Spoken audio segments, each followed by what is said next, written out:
is a reminder of an allegorical story. And it's that story about the young man who was born and brought up in a tiny village in a valley nestled at the base of a great mountain. And from the earliest age, the young man heard whispers in the village that up in the high mountain there lived a saint, a sage.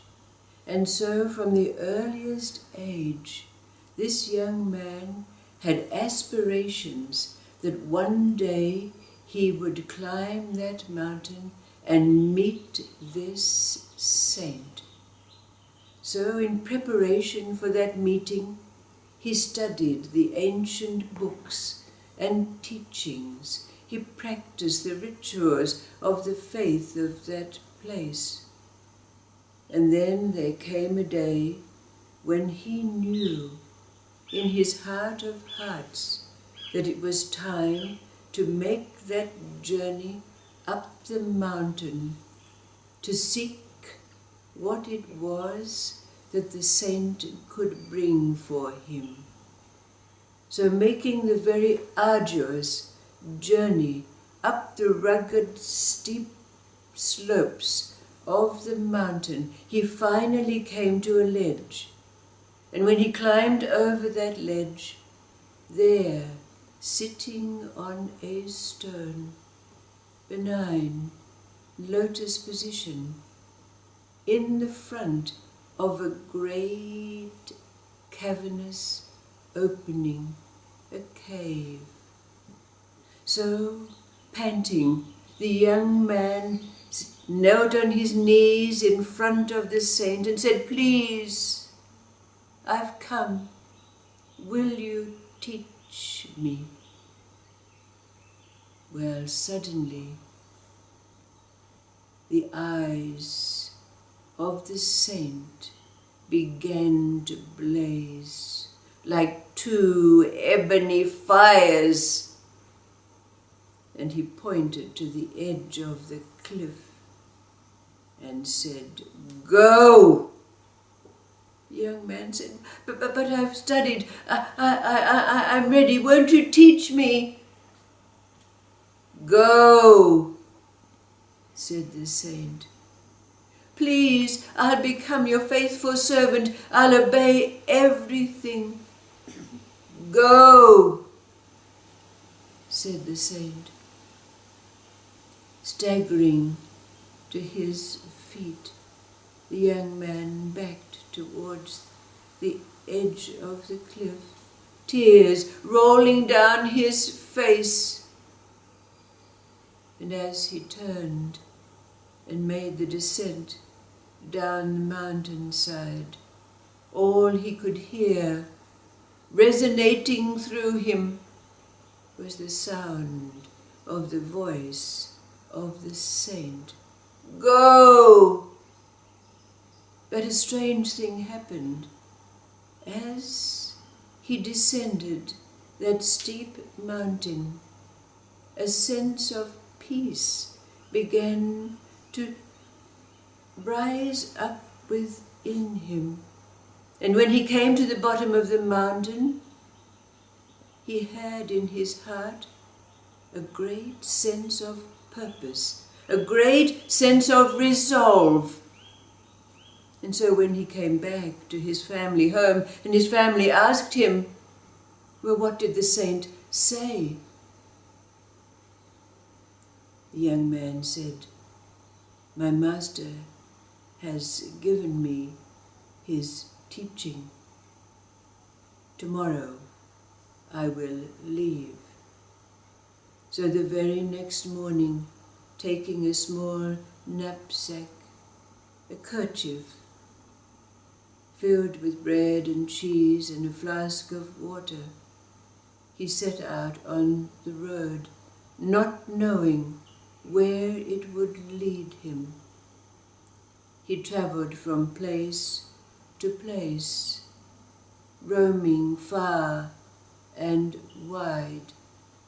There was an occasion when he found work at a farmhouse, and the farmer's daughter fell in love with him, and the farmer begged him to stay.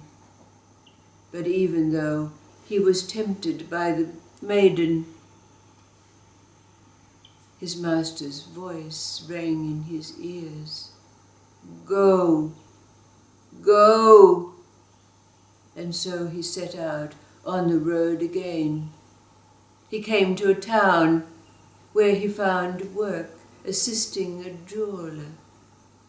The jeweler found that he had a talent for jewelry making, setting gems, and asked him to become his apprentice. But just as he was tempted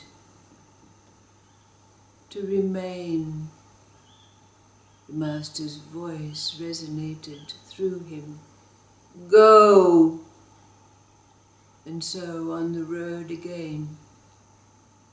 After some years, he began to show distinctive signs of enlightenment.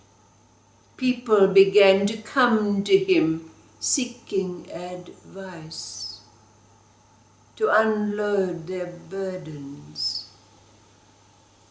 to have solace and comfort. But after some years, his hair now grey,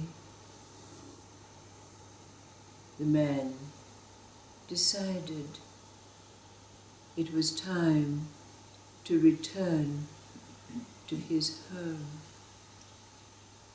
So making his way, he found himself back in his home village.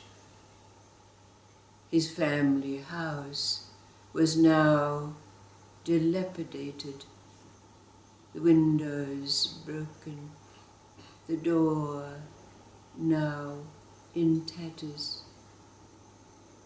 His parents long since dead and buried. But standing in the doorway of his old home, he looked up at the mountain and wondered in his heart whether the saint, the sage, was still alive.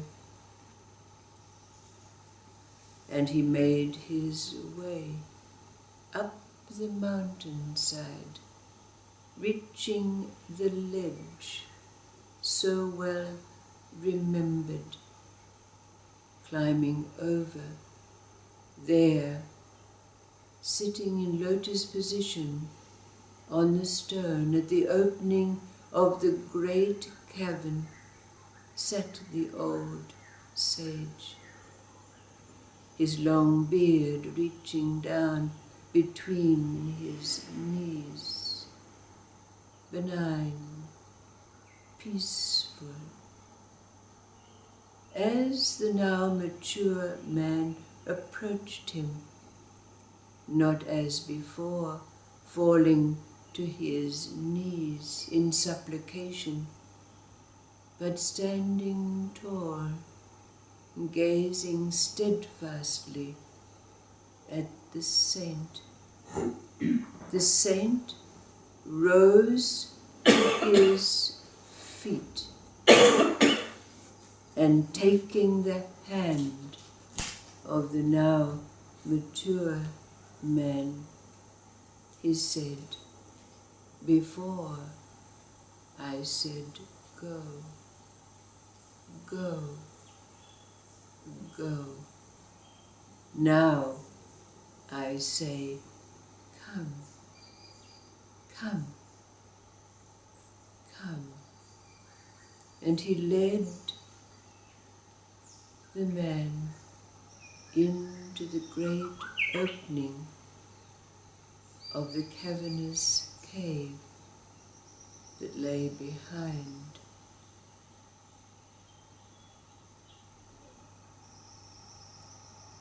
Who and what for you is this saint, this sage. In many, many persuasions, there are stories of this cave. So the question is also asked, what does this cave also represent to you? The saint, the sage, and entry in the hand of that saint to the vastness, the cavernousness, the seeming blackness, emptiness that lay behind the stone on which the saint sits.